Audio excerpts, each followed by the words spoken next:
দেশভাগের পর ভূখণ্ড ও জীবনযাত্রা বদলে গেলেও রুদ্রসাগরের পাড়ের মানুষ আজও আঁকড়ে ধরে রেখেছেন তাদের বহু পুরনো সংস্কৃতি ও লোকাচার। শ্রাবণ মাস এলেই এখানকার গ্রামগুলিতে ফিরে আসে এক পরিচিত ভক্তিগত আবহ। ঘরে ঘরে শুরু হয় দেবী মনসার মাহাত্ম্যগাথা অথবা পদ্ম পুরাণ মনসামঙ্গল পুঁথি পাঠ। বর্ষার দিনগুলিতে চাঁদ সদাগর এবং বেহুলা লক্ষিন্দরের উপাখ্যান ঘিরে গড়ে ওঠে এই পাঠের আসর। কোথাও পরিবারের সদস্যরা এক হয়ে, আবার কোথাও কয়েকজন মিলে বাড়ি বাড়ি গিয়ে পুঁথি পাঠের আয়োজন করেন। এর মধ্যে দিয়ে ধর্মীয় আচারের পাশাপাশি পারিবারিক ও সামাজিক বন্ধনও আরো দৃঢ় হয়। রাঙামুড়া গ্রামের রীনা দাস বা রঞ্জিত দাসদের মতো মানুষের কাছে এটি কেবল ধর্মীয় গ্রন্থ পাঠ নয়, বরং শিকড়, পূর্বপুরুষদের স্মৃতি ও সাংস্কৃতিক পরিচয়কে ধরে রাখার একটি প্রয়াস।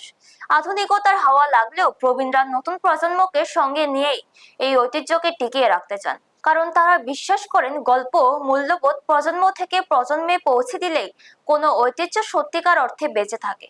ব্যুরো রিপোর্ট, নিউজ তৎকাল 24। আমার নাম রঞ্জিত কুমার দাস।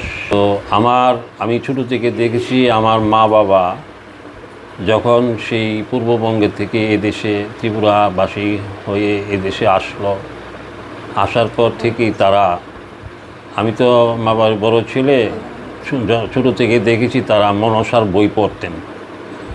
বিভিন্নভাবে বিভিন্ন বাড়িতে বিভিন্ন জনের যাইতেন, সেই সন্ধ্যা হলেই সবাইকে নিয়ে মনসার বই নিয়ে বসতেন। তারা সেই মনসার গ্রন্থগুলো পাঠ করতেন, আনন্দ করতেন।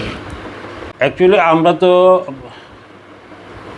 মানে শিডল কাস্ট হিসাবে আমাদের পেশা হইল মাছ চাষ, মাছ ধরা। জলের সাথে, মাছের সাথে আমাদের ওতপ্রোতভাবে আমার পূর্বপুরুষরা জড়িত ছিল। সেই হেতু আমরা সেই মা মনসাকে একটু ভক্তি শ্রদ্ধা ভরে তারে ডাকতাম।